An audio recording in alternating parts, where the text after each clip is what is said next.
കഴിഞ്ഞ ഞായറാഴ്ച ഉച്ച കഴിഞ്ഞ് ഞങ്ങൾ അങ്കമാലി ബസ് സ്റ്റാൻഡിൽ നിന്നും ട്രാൻസ്പോർട്ടിൽ കയറി. ഞാൻ എൻ്റെ കുടുംബം ഉണ്ടായിരുന്നു. ഞങ്ങൾ കയറിയപ്പോൾ തന്നെ നല്ല തിരക്കുണ്ടായിരുന്നു. കയറി ചെല്ലുമ്പോൾ തന്നെ മുതിർന്ന വനിതകൾ എന്ന് എഴുതിയിരുന്ന സീറ്റിന് താഴെ 2 കുട്ടികളും ഒരു പുരുഷനും ഇരിപ്പുണ്ടായിരുന്നു. അവനോട് ഞാൻ ഒന്ന് ചോദിച്ചു, ഇത് മുതിർന്ന വനിതകൾക്കുള്ള സീറ്റാണല്ലോ, ഒന്ന് എഴുന്നേപ്പോൾ ആയിരുന്നെങ്കിൽ ഇരിക്കാമായിരുന്നല്ലോ എന്ന് പറഞ്ഞു. പക്ഷെ അവൻ മൈൻഡ് ചെയ്തില്ല. പിന്നെ കൂടുതൽ വഴക്കൊഴിവാക്കാൻ വേണ്ടിയിട്ട് കൂടുതൽ ചോദിച്ചില്ല. പെരുമ്പാവൂർ എത്തിയപ്പം എനിക്ക് തൊട്ട് മുമ്പിൽ ഒരു സീറ്റ് കിട്ടി. ഞാൻ അവിടെ ഇരുന്നു. അവിടുന്ന് നിറയെ ബംഗാളികളും ഒക്കെ ആയിട്ട് ബസ് ഭയങ്കര തിരക്കിൽ ബസ് സ്റ്റാൻഡിൽ നിന്ന് പുറത്തേക്ക് ഇറങ്ങിയപ്പം ഒരു കുട്ടി കയറി കഴിഞ്ഞപ്പം ഭയങ്കര തിരക്കായിരുന്നു. തിരക്കിൻ്റെ ഇടയിൽ നിന്ന് മാറി നിന്നപ്പോൾ ഈ ബോർഡ് കണ്ടപ്പം ഇയാളോട് ചോദിച്ചു, ഇത് മുതിർന്ന വനിതകൾക്കുള്ള സീറ്റാണല്ലോ, ഒരാൾ ഏക്കുമായിരുന്നെങ്കിൽ എനിക്ക് ഇരിക്കാമായിരുന്നല്ലോ എന്ന് പറഞ്ഞപ്പോഴത്തേക്ക് അവൻ ആദ്യം മൈൻഡ് ചെയ്തില്ല. ഒന്നുകൂടെ ചോദിച്ചു. അന്നേരം അവൻ കേട്ട ഭാവം വെച്ചില്ല. മൂന്നാമത് ശകലം ഒച്ച ഉയർത്തി ചോദിച്ചു, ഞാൻ എനിക്ക് അവകാശപ്പെട്ട സീറ്റല്ലേ ചോദിക്കണേ.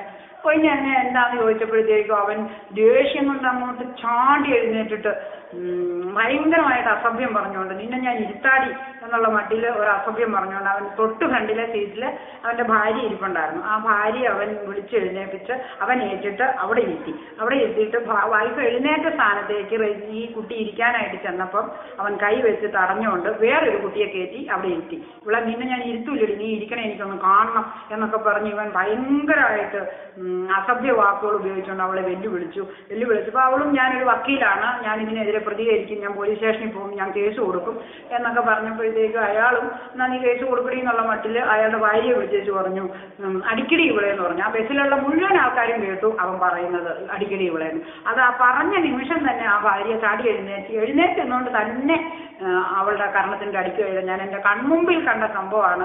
അടിച്ചു കഴിഞ്ഞപ്പോഴത്തേക്ക് ഈ അടി കൊണ്ട കുട്ടി അങ്ങ് ആകെ അപ്സെറ്റായി. അപ്പോഴത്തേക്ക് ആൾക്കാരെല്ലാം ഇടപെട്ടു. പിന്നെ കണ്ടക്ടർ വന്നു, ആ കുട്ടിയെ മുമ്പിലോട്ട് മാറ്റി നിർത്തി.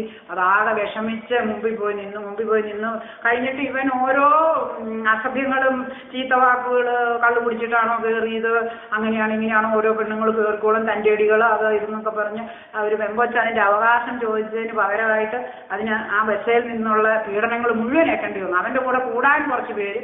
അതെല്ലാം കൂടെ കേട്ടപ്പോഴത്തേക്ക് അവൻ ആകെ ഷൈൻ ചെയ്യുന്ന രീതിയിൽ ഓരോന്ന് ഇങ്ങനെ പുതിയ കാര്യങ്ങൾ പറഞ്ഞുകൊണ്ടിരിക്കുമായിരുന്നു. അങ്ങനെ അവസാനം നാണക്കേട് കൊണ്ട് ആ കുട്ടി തളർന്ന് ആ ബസ്സിൻ്റെ ഉള്ളിൽ തന്നെ അങ്ങ് വീണപ്പം ഞാനാണ് എഴുന്നേൽപ്പിച്ച് എൻ്റെ സീറ്റിൽ ഇരുത്തി അതിന് ഒരാളോട് വെള്ളവും മേടിച്ചു കൊടുത്ത് അതിൻ്റെ ഫോണും അറ്റൻഡ് ചെയ്ത്. അപ്പോഴത്തേക്ക് ഫോൺ കോൾ വന്നു. അതും ആ ഫോൺ പോലും എടുക്കാൻ പറ്റാത്ത അത്ര അത് അവശതയായിരുന്നു. ഞാനാണ് ആ ഫോണും അറ്റൻഡ് ചെയ്തത്.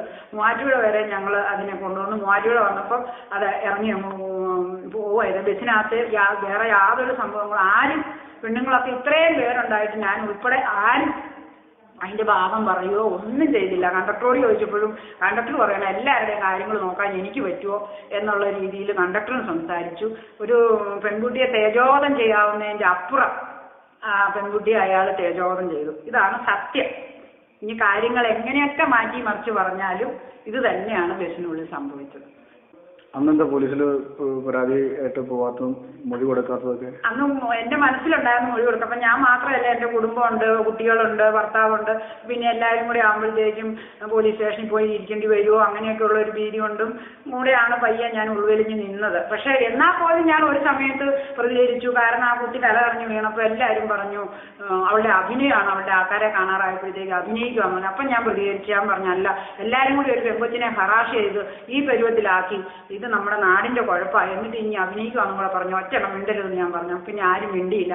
അത്രയും ഞാൻ പറഞ്ഞു. ഞാൻ ആ പ്രതികരിച്ച് അത്രയെങ്കിലും പറഞ്ഞില്ലെങ്കിൽ എനിക്കൊരു സമാധാനം ഇല്ലായിരുന്നു. എന്നിട്ടും വീണ്ടും വന്ന് പേപ്പറിൽ തലതിരിച്ച് ന്യൂസ് കണ്ടപ്പോഴും വിഷമമായിരുന്നു. TV ചാനലിലെ ചർച്ചകളിലും എല്ലാം തിരിച്ച് ഈ അനിൽ എന്ന് പറയുന്ന ആ വ്യക്തി TV-യിൽ ഇരുന്ന് പറയുന്നത് ഞാൻ കണ്ടു.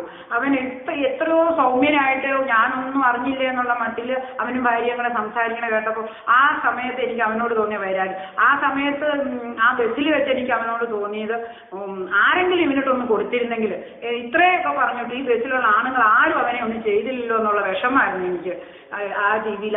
അതുകൂടാതെ അവൻ ഇത്രയും നുണ സംഭവങ്ങൾ ഇങ്ങനെ മാറ്റിമറിച്ച് പറയണ കണ്ടപ്പോൾ എന്ത് വന്നാലും വേണ്ടില്ല പ്രതികരിക്കണം തോന്നി. അതുകൊണ്ടാണ് ഞാൻ ഇപ്പോൾ ഇത് തുറന്നു പറയാൻ തയ്യാറായത്. നിലവിൽ ഇതിന് ശേഷം ഇപ്പോൾ മാധ്യമങ്ങളോട് ഒരുപാട് വാർത്തകൾ വരുന്നുണ്ട്. റെജീനെ തിരിച്ചു മർദ്ദിച്ചു, അങ്ങനെ എന്തെങ്കിലും സംഭവം ഉണ്ടായിട്ടുണ്ടോ? അങ്ങനെ ഒന്നും ഉണ്ടായിട്ടില്ല. റെജീനയ്ക്ക് ഞാനും കണ്ടു, റെജീന കുട്ടിയെ പിടിച്ചു വലിച്ചു ഇതാന്നൊക്കെ പറഞ്ഞു. അതൊന്നും സംഭവിച്ചിട്ടില്ല. റെജീനയ്ക്ക് അവൾ വാക്ക് തർക്കിച്ചു എന്നുള്ളത് ശരിയാണ്, കേസ് കൊടുക്കുന്നു പറഞ്ഞതും ശരിയാണ്. പിന്നെ അടി കിട്ടിക്കഴിഞ്ഞപ്പോഴത്തേക്ക് ആള് പ്രതീക്ഷിച്ചില്ല, അവൾ ആകെ ഒന്ന് സ്തംഭിച്ചു പോയി, എന്താ ചെയ്യേണ്ടതെന്ന് അറിയാൻ പാടില്ല. അപ്പൊ തന്നെ കണ്ടക്ടർ വന്ന് റെജീനയെ വേറെ ഒരാളും കൂടെ കൂട്ടി ഉന്തി തള്ളി മുമ്പിലോട്ട് മാറ്റി നിർത്തുകയാണ് ചെയ്തത്. അതുകൊണ്ട് തിരിച്ചടിയോ ഒന്നും ഉണ്ടായിട്ടില്ല. അവന്റെ ഈ മാധ്യമങ്ങളിൽ കാണുന്ന അനിൽ എന്ന് പറയുന്ന ആളുടെ ഭാര്യയാണ്. അതും അവൻ പറഞ്ഞടുപ്പിച്ചതാണ്. ഒരാളിനും ചെയ്യാൻ പാടില്ലാത്ത പണിയാണ് അവൻ കാണിച്ചത്. അവന്റെ സീറ്റേന്ന് അവൻ ഏറ്റുമാറി അവൻ ഇരിക്കുന്ന വൈഫിനെ, നിൽക്കുവാണെങ്കിലും വേണ്ടില്ല, വേറൊരു സീറ്റേൽ ഇരിക്കുന്ന വൈഫിനെ ബലമായിട്ട് പിടിച്ച് അവിടെ ഇരുത്തുക, പിന്നെ അവളെ കൊണ്ട് തന്നെ ഒരു പെണ്ണിനെ അടുപ്പിക്കുക. ഇതൊക്കെ കണ്ടു കഴിഞ്ഞാൽ എന്താ പറയണ്ടേ, ഒരു നാട്ടിൽ നടക്കുന്ന കാര്യങ്ങളാണ് ഇതൊക്കെ. അത് കണ്ടിട്ടും പ്രതികരിക്കാൻ ആരുമില്ലാതെ ഇപ്പൊ നേരെ ഓപ്പോസിറ്റ് ആയിട്ട് എല്ലാവരും പറയുക.